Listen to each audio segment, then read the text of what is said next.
What's up everybody? So today I am going to be making a video on a setup that we haven't really seen all that much over the past couple of weeks because the market has been so incredibly strong on the Nasdaq, that is. But it is a pattern that is starting to come back into play a little bit, and one that I've really liked to trade in the past. I didn't get any actual setups on it today, but it is something that I'm looking at to try and actually adjust how I trade it, because it's one of, I believe, the easiest plays and one of the more profitable plays you can get out there with really good risk reward opportunities. So I'm going to go through it. It is one that it's going to take a bit of time for you if you try to trade it to feel that it's, you can see it on the chart, but you really need to be kind of in there feeling it to catch it. But we'll go through and I'll show you what I mean. So this pattern, essentially, if I just come over here and draw one out real quick, um, what I'd be looking for in this type of pattern is when we get a pretty strong move off the open, something like this, and then we get a bit of a deeper pullback, and then maybe between, I don't know, 10:30 and 12, we get this kind of price action, and it can kind of do whatever it wants in here. But at some point, we try to have a breakout at that horrible time of day, sort of like between 11 and 1, and it fails. And what you'll see when you get this type of pattern, here's the attempted breakout you can see here. And what you'll find with these patterns is you get a lot of buyers trying to come in here often, and this is, maybe true, maybe not. I often think that people who are buying up here expecting the bigger move higher, the reason they're still trading is because they're down on the day and they're looking for that big move. Maybe they missed a big run up. A lot of traders, rightly or wrongly, if they catch the big move in the morning, they leave their desk and they don't trade for the rest of the day. Personally, I think it's way better to stay at desk the entire day and try to keep on improving. But a lot of the bigger money, they're in down here and they're not bothering with this kind of move. And you see this actually more in stocks as well, that stocks fail to really get this midday move going. But the pattern that I've seen happen again and again in the Nasdaq, less so recently, but more so in the back end of last year and sort of the December and November, was you'd get these really clean false break setups during the middle of the day, and when they failed and we had all those trap traders long, you got a very clean move lower. And then a continuation of that pattern, I guess, or something else that I've seen and seeing it come in a bit recently as well, is when we're beginning to get these bigger moves down. We've seen we've seen recently, we haven't had these kind of moves and they've kind of just been reversed straight away. But what tends to happen more commonly is that when the downside really gets going, when we have an attempted bounce, if that bounce attempt fails, we just get another bout of very aggressive selling. And there was actually a trade that I took a few weeks ago that did exactly this, where I'd originally tried to take it long off of an area of support, which I think was at the time an okay trade, and it failed. And I just went, this has now just got to go lower, because if I saw this as going higher, I can be pretty certain that anybody who was looking to go long has just gone long in this spot here. It's failed, and the sellers are now just going to take complete control. So what you tend to find is maybe there'll be some sort of channel break that looks really good for a for longs to come in, and when that fails, you just get this very aggressive move lower. And for whatever reason, these moves tend to be quicker, more aggressive, and quite often bigger. They can just sort of like give the big move, you're in the money, and then you can just hold it for a really big play. So these are moves that we haven't seen for the last few weeks, but they are coming back in. And I'm going to go through what they look like here, because today we had some really clean examples, and I'll also show you some other examples from previous days. So if we just ignore the fact that we gapped down this morning and more focus on this price action, we can see that we had this really strong move, which has been very common in the market of late. From around about 10:15, we went from 17,630, and within half an hour, we'd ran up to 17,790. So a really big push in the morning. For those of you who don't know, by the way, this is the 800 tick chart on the Nasdaq.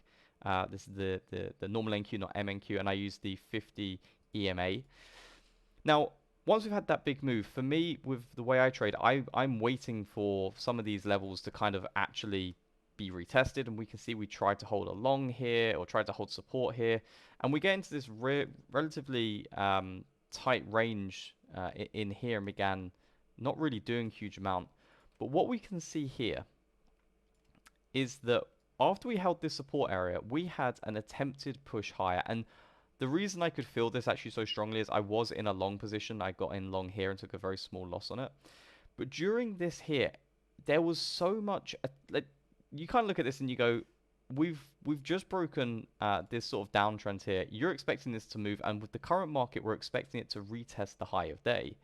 And therefore, the feeling at the time was there's lots of people buying up the dips, people trying to buy the breakout, and it just went nowhere. And this feel was such a strong feeling that loads of people have just tried to buy and failed.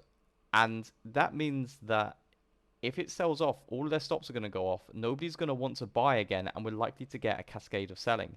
And that's exactly what we happened. And you can see that pattern that I was talking about. You get this false break area. Once that failed, and I don't particularly like using trend lines for this, but it's a good representation. I would actually kind of look more and say at what point are we likely to see people's stops, and I would say kind of in this area, maybe below the natural area of 17,750. We can see once that got triggered, we had a 60-point sell-off. So really good opportunity for pretty big risk reward. You could literally put in a position here and say, okay, I'm going to get in if we break below 750, where I'm expecting stops to be. Maybe you give it to 17,76150, you know, around about a 12-point stop, saying I'm expecting stops to go. This is the beauty of these trades as well, that you could get in this and just be like, I'm expecting this to go straight away. I'm getting in where stops are supposed to be. If it doesn't go, I'm either getting out for, you know, if let's say it goes 4 or 5 points and rips back, I'm getting out for like a small loss. But we can see that, you know, you could have gone for a 1 to 3 easily here, and it got there very easily. We could go for a 1 to 5 even, and it would have almost got to 1 to 5 before any kind of significant pullback, and it actually did reach 1 to 5 before getting back above the 50 MA. And this is the sort of situation where if you can get one of these, you have the potential for this massive move lower. I mean, this came down all the way to the 540. That's a 200-point move, risking 10 points. Now, you're not going to capture all of that, but it's really important to be able to see, hey, there's big potential here. And then, as I was saying, the sort of like the continuation of that and the sort of moves that you quite often see when the market begins selling off, when people aren't interested in buying, we got this attempted bounce off of the maybe initial high of day area. We get back over the 50 EMA, and this again, this looks, hey, like this could be it. This could be where the buyers step back in. We've had this nice pullback. We've broken out of this channel, and there's no real reason to go long here. And this is a big thing that I've worked on quite a lot recently, is maybe there's some sort of setup here, and I did make the mistake of taking a long here. I took a small loss on it. When you look at this, there's no reason for this to go long. There's no I mean, you do technically have, we're still kind of in this uptrend, right? But we're not particularly strong on the intraday now. We've not had sort of like this big push up here showing buyers come back in. There's just weakness. And when you see that, and then you get this attempt, and there was another psychological number here of 17,725, and again, attempt to buy, and just weakness, just nothing. Well, that means the only thing that's going to happen is selling, and I don't know whether it's just psychology of the market where people, if they're in a long position, they want to get out of it quick. But you can see again that when that area broke, and again, I would prefer to just use this, you know, this natural support area here. When this broke, we just got a pretty aggressive sell-off very quickly. If you'd have got in at 1709, giving yourself a roundabout again, like this sort of like 10, 11 point stop, which put it to there, you know, around about an 11 point stop.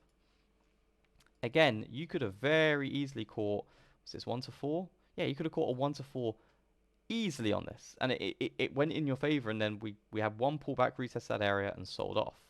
So this is a pattern that, like, I would highly encourage you to kind of, you know, just be aware of, because it's something that you see happen quite often. And even later on in the day, we came into the low of day area, we held it up, we looked strong, and then when it failed to hold the 50 MA weakness, we had more selling. And this is, you know, a pattern that, like I said, we haven't seen it that much, but we did start to see it yesterday. Actually, we had, again, a very strong push off the open. It looks very strong, and then we came into this area of previous resistance. Looked good to break out. We even had like this nice flag break. It's looking really strong, and again, it's not quite as clean, this one, but you could feel it in the moment. This has got to go, this has got to go. And when it failed and it got below that natural support level right there of 18,090, if you got in, at 89.75 and you're risking, maybe you're saying, okay, I'll give it a little bit of room on this one to like 10, 103, maybe something like that. So 13 points risk. Again, you just got this massive, massive move. Like it's easy to get, 1 to 5 would have been easily hit. Like you wouldn't have even, if you were trailing your stop for every couple of candles, you'd have probably, you might have got stopped out here, but you'd have been able to easily capture that move. And again, we saw later on in the day that when we had this bounce and attempt, and it just went nowhere. And this is something that, if we go further back and we begin looking at a few more, similar situations, we can see we had here again. This was, I believe, Friday last week. Let's see, it was February 7th, so I think that was Friday last week. With this very strong move higher, we came into this area, and again, we just had this kind of attempted flat breakout here, and it wasn't, again, like they're not always clean, but the feeling here was like this has really got to get over this area of resistance, and when it didn't, and it took out this natural area of support right here, we had this quick move. Now this one wasn't as big of a move, you wouldn't be able to get like 3 to 1, 4 to 1, 5 to 1, but you can see you had that same aggressive price action. It's much easier to trade when you're already in the green. I'm just going to go further back in time now because I think it's a lot easier with this pattern to look a bit further back to understand how it played out, because it played out better in the market really before the FOMC announcement came out. So we come back here to January 28th. We've got that same time zone, like in the middle of the day. We have a very strong move higher, and we just have, again, this very nice period where this should really go. If this doesn't go, there's not much really that you can imagine other than it's probably going to sell off. And once it again got under maybe a natural support level, maybe you could have been waiting for the 1600 break here. Like you could have got in really late. But if you got in anywhere in here and risked, say, 15 points even, again, the opportunity was easily there. And I'm going to go rule brave and say we got 7 to 1 on this. Yeah, you could have got 7 to 1 on that move. That's a really easy opportunity to get involved in. And again, same as before. And I'm not saying you're going to hold all these for 5, 6, 7 to 1. I'm just showing the potential. Same thing happened again on this day where we came into a potential area of support. We got above the 50 EMA, but we didn't really show any strength. We just kind of, hey, look, buyers have come back in. When the buyers failed, the sellers came back in. You get in short on the break of this little area here. It's like 32.50. You're expecting it to go quick, so you probably don't even need to risk all that. Again, you get these quick moves very quickly go in your favor. That one obviously wasn't as big, but you can see the same thought process. And if we go back now, this is really where you're starting to see this pattern coming in again more frequently. And this is why it's important to recognize that we haven't had this pattern a lot recently, but it's still one that you can trade and still one that might begin showing up again. And with this really nice false break, it failed and we got this big selling. And then if you don't catch this, just be aware that when sellers take control and they have these sort of like kind of weak attempts, like it holds the low of day, it gets above the 50, it tries to go, it fails, well, we can be pretty certain that, hey, you know what, if this comes down, takes out that support area there, again, big moves. And this really sold off. And you get the exact same thing here. It gets above the 50 EMA, looks like it's going to be really strong. Next thing you know, it's back below another support area. You're risking not that much. You get a massive move again. This one probably is more like a 4 or 5 to 1. So you could be targeting easily on these 3, 4, 5 to 1 with a risk management strategy where you actually cut your risk down and be making absolute massive profit on these. We can see the same kind of thing here. Once the sellers took control, although the first time, this one possibly isn't quite as good because it just shows some strength. It gets properly above the 50 EMA. I prefer to see some sort of pattern come in here. This is maybe a little bit better. Once this failed to get above the 50 EMA and hold, easy, quick sell. And then earlier on the day, there was a bit of a false trap. It wasn't quite as clean. I think there was some news involved on that as well. So this is just me kind of going through, and this is hindsight trading, right? Oh, look at this pattern here. It's to give you an idea of a pattern that we haven't seen for a while, but knowing that when it comes around, it can be really big. And we had the same kind of thing here where we tried to break out. This is 11:30, 12, midday. We've been looking strong. We've been looking strong all day, and then the next thing you know, we kind of like have this bullish breakout. We just don't kind of go anywhere, and then the selling opportunity you're risking 15 points, and this thing just absolutely rips lower. Like it's the sort of thing that you get in on this, you can catch a 5 to 1, and then same again, selling off. We get over the 50 EMA. We have this. Yeah, this looks good. Oh, it fails, and look at that, easy opportunity to get in around here. And again, you're looking at a 1 to 4, 1 to 5, maybe even on these sort of trades. Very, very easy. So be aware of that pattern.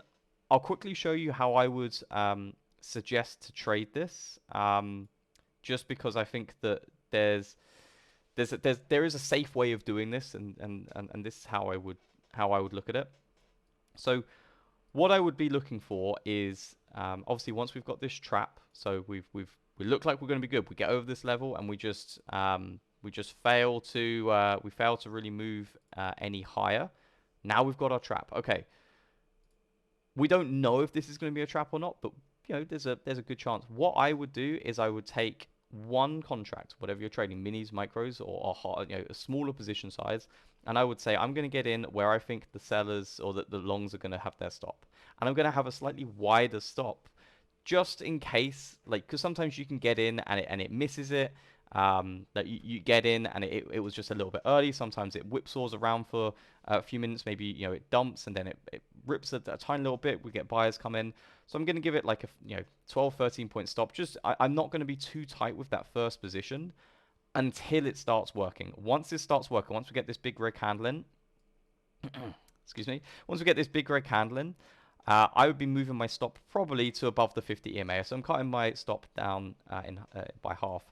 And then what I'd be looking to do is adding to this position. So I'd be then looking for a pullback or a flag or a consolidation that I can get in and add to my trade. So in this example, we had this really nice little flag here. You could have added here at 17,723. And I would have just at this point said, okay, I'm expecting this now to go lower. I'm going to trade this like I would trade my normal flag break strategy. So I'm in here. I would have one position up here at 1749.50, and I've taken one position at 17,723.50. So you've got an average of 17,736. So you're guaranteed to make profit on this, but you're now in a really big position. And on this first move lower, the way I trade is I look for 1 to 1 on my first piece. So there we go, 1 to 1 on that first piece. I'd have actually taken more like 23 points on that first piece when the maximum risk I had in the trade was 12 points. And then my next piece I look for 1 to 3. So the maximum risk I had in this trade was 12, 13 points. I take 23 points on my first half of position, and then this next piece I get out at 93. That's like a 40-point move. So in total, we'd be looking to make 63 points on this, because you take one position here, one position here, risking like 10 or 11 points. That's insane. And then you can do the exact same thing here as well, where we can go, we think the sellers are in control. I want to be on the sell side. We trap some buyers. I'm going to get short here at 709.75. I'm going to risk it to 21, for example. So I've got around about 11 points of risk on the trade, and I'm looking to add. And it comes down, it holds this area. So I'm saying, okay, we take out this area. I want to get short at 97. I'd risk, again, around about probably 11 points. So I've got a position at 97, a position at, we'll just say 710 to make it easy. So that isn't easy, actually. It's 6.5 extra points. So you'd have an average of around about 17,703. So you've only got 5 points of risk on 2 contracts. So you've got 10 points of risk. At no point did you have more than 11 points risk on this trade, realistically. 11, maybe 12, depending on your entry. So you've got 11, 12 points of risk. Take that first piece out at 86 for 17 points. So you've already made more than the amount you're risking. And then that next exit, that next position would be at 64. That's a 40-point move. So you've just gone, hang on, I've just made 50 something points from this. And when you were risking 11 points on that first piece, and then when you added into it, you were risking combined a 10. So that would be personally how I would trade it. I'll go back and have a look and see. Sometimes you won't get that opportunity to add. On this day here, there wasn't one. In this instance, what I would do is I would say, okay, I've got my position here at 90. I'm risking 10. And I would be, I personally, if I don't get an opportunity to add on this, I would just be trailing it all the way down. I'd probably have a, really aggressive target, maybe of 1 to 4, 1 to 5, whatever, it would be. You can always look left for, key support levels. So it could be a case for okay, like, there's a support level here, it's a support level here. I think there was some news on this day a little bit later on. I don't think it was at that point though, if I remember correctly.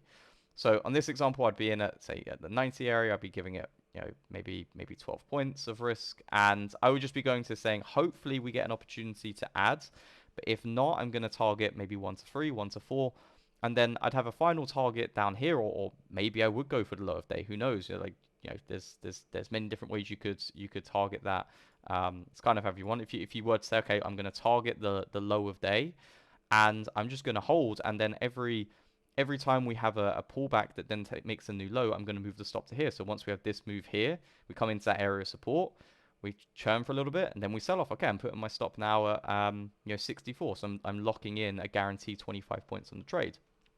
And then we hold for a little bit here, and then we have another sell-off. Okay, I'm moving my stop now to 50, so now I'm guaranteeing 40 points on the trade. And then we come here, we put in a flag, and once we take this out, I'm moving my stop to 42. And in the end, it comes down to the low of day, and there was an opportunity where maybe, yes, you could have taken 70 or 80 points out of that. I'll look for one more quick example, and then finish this video, because I don't love making these too long. Let's find one back when the market was really giving the setup quite nicely. Okay, so here's another one where you had this feeling of, okay, it's right at that perfect time, midday.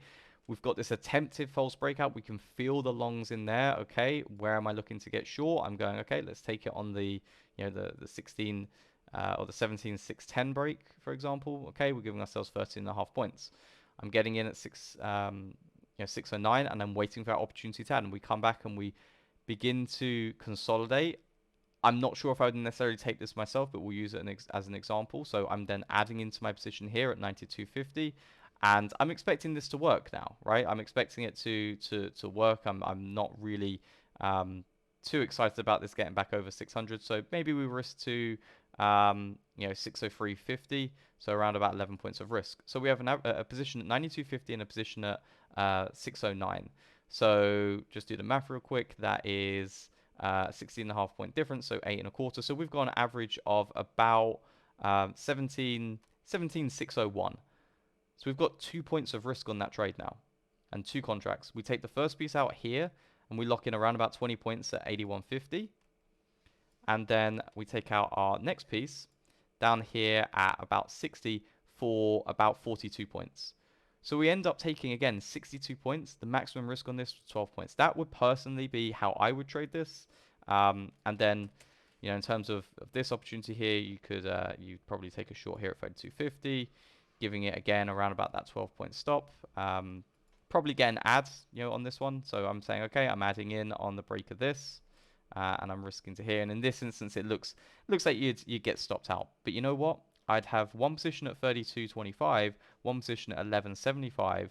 So you're looking at that being what, 20.5. So add 10 points onto that. So you're looking at having an average of 7.5, 22.50. Your stop's 2 points. You've lost a couple of points on 2 contracts. It's super easy opportunity to make a lot without risking a huge amount. So that's just a setup that I would encourage you to look for. Any time that you see this trap, look to find where the buyers are going to get stopped out on. Kind of wish I'd gone through these setups, because this would have been a very clear opportunity to make a lot on, and then again in here, like, you could have got short around about this 54 area, risking.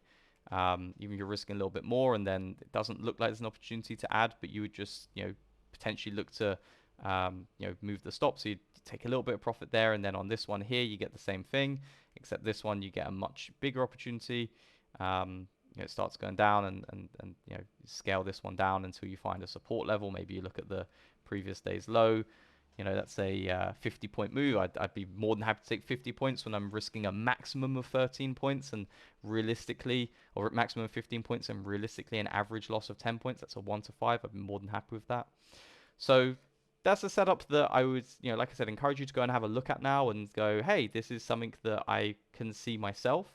And if you get that, look to take look for ways to execute and potentially catch some moves on it. That's all I've got for today. I think it is an important strategy. If you found the video useful, let me know in the comments down below. Leave a like, please subscribe, and I'll see you in the next video.